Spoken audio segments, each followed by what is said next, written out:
Alright, we're back again with another video. It's gonna be a quick little interview. Today I'm interviewing my mother. Pretty special, pretty dope. So we're gonna get right into the video. Alright, so just want you to let the people know where I'm from. Where we're from.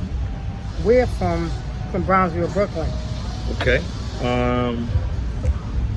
So most people that we know, of course, that will view this video, of course, they know that. But what was it like growing up in Brownsville, Brooklyn for you?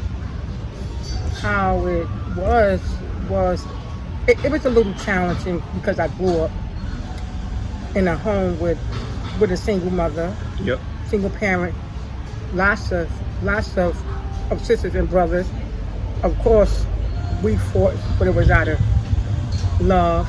Yeah. And we didn't go to the top schools, but we did our best. You know, at the schools that we Attended. did attend, right? Okay, so so you would say that you had a pretty good childhood. You said that it was kind of, rough managing 10 or 11 other siblings, but that was like fun for you. If I can just elaborate on that a little bit, it seems like it was fun for you, but it was challenging, but it's part of life. You didn't like soak on it. Yes. I know for me, like I was explaining before, it's just different growing up in Brooklyn, but growing up in Brownsville, just because you got to worry about your living conditions. Excuse me. Then you got to worry about getting to school or whatever you're going to. Right. Then you got to worry about going to school, getting good grades, blah, blah, blah, this, that, and the third while you're in school. Yeah. And then the assortment of other things as far as like maneuvering your friends, family, school. It's the whole like mixing pot. So being that you survived that and you were able to maneuver and manage, because we're still alive, so we're doing a hell of a job. Excuse my language. What is something that you can say, I don't want to say traumatic, because it's kind of like a negative connotation, but what are some things that you can allude to that you have overcame and you wanted to speak about it? Well, of course, I've overcome many trials and tribulations, as you know, being my son and others, back in New York.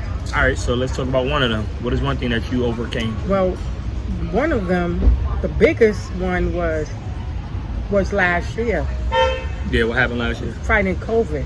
Uh-huh. You don't think that you're going to catch this deadly virus that has gone around and killed millions of people, but the fact that I had it and I survived, I can only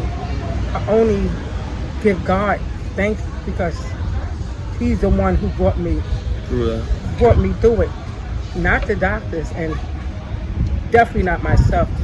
So I would have to say that was one of the biggest trials and tribulations that I come, Okay, so that was last year. Also alluded to that you overcame cancer. I didn't know that you did it twice. So you say you did it twice. But how was that? Wow, that was also a challenging. Yeah. Going to college was the first time that I was diagnosed with stage 2 stomach cancer, which at the center, Yeah. they go by colors. Mine was green back then. Mm-hmm. So I would go to treatment early in the morning, come back, and still manage to go to school. Take care of you and your sister, and it was a struggle, but I overcame it, and like I said, I didn't do it on my own. Of course, the Most High, got me to do that at that at that time. stage, yeah. Mhm.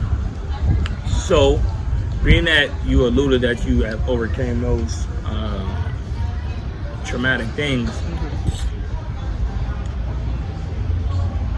does that kind of give you like a different outlook on life, or do you still kind of see it in the same Oh, lens? absolutely. It definitely has given me a different look on life.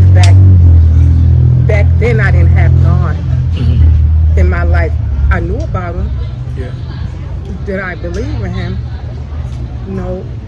Why? Because I didn't know what He was Capable able to do until what He did for you. those 2 times. Yeah. And I mean, I look at life totally different now. I've learned not to take anything For granted. Hell for no. granted. Heck no. No. You know, I'm here because of Him. Yeah. And I always hear from my pastor, you don't go through what you went through for yourself. You go through what you have That's gone crazy. through for someone else. So I have to look Oh, at basically, as life in like different. you gotta, and it may suck being you, but not saying you per se. I'm just saying to anyone watching this, when you're going through stuff, you be like, oh God, why me? But I guess got what you said as far Right. as why not you? You have to Right. go through this to help somebody else because maybe if, Absolutely. you know what I'm saying. Absolutely. All I right. have to let them know that if God did it for me, not once, not twice, but 3 times, And why- way more times than that. why But yeah, wouldn't He do it for anybody, yeah, everybody you? else. Yeah. We all are His children, you know. But I just look at life totally different now. And I have that relationship with Him.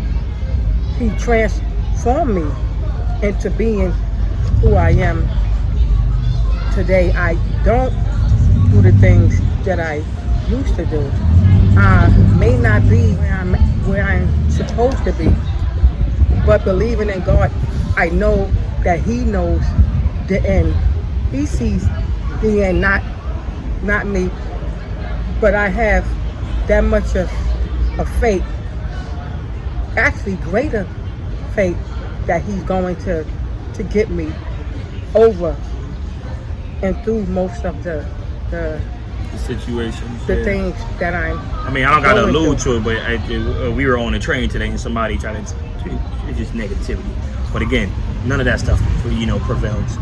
So last thing, what are you looking forward to doing in the next stage of your life? Oh, that's a great question, because I'm not looking to open up a restaurant, not in the next 5 years, but I'm looking and working on doing that in like the next year. And how I'm doing that is giving my tithe, being a great, steward towards God, who's going to actually get me, not just get me there, but give me that.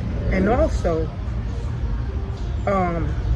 open up a dance studio, not so much to perform at plays and this place and that place, but to let folks know that as you minister and dance, that you're actually stepping on the devil's head. You're in his territory now, and he would do any and everything to try to stop you. But once again, your faith has to be greater than what you actually Going through or whatever, facing. through or facing. All right, Right. I remember that you alluded to saying something about like knowledge and helping out like the homeless also. So does that fall into that category or? Oh, absolutely. Not just to open up a catering business to make money, but to to also give back, and not just to my community, but to help those you know, in different neighborhoods, even probably different states. We all are facing different challenges. Yep. So why not give back? Why not open up a place to where you can draw people in that needs to basically help, eat, whatever. and Yeah. you have to eat to survive. You know what I mean? Yep, So sure do. so giving back to the homeless, I mean, is a great Okay. All right. great thing. So just a wrap up thing. You've been here for what, like 3 weeks? How was 2 weeks, yeah. your stay? Oh, I enjoyed myself. I got lots and lots of rest, which we all need every now and then. But I was also able to actually get out of the city, the neighborhood, which you would say that I'm so comfortable in. So I actually got I'm not to saying look around. I'm not saying nobody's comfortable anywhere, but I just know to get out of your comfort zone is the best place you need to be at. But that has nothing to do with that. But okay, you had a good time. You enjoyed yourself. Yeah. I'll be back with another video in a little bit, guys. All right.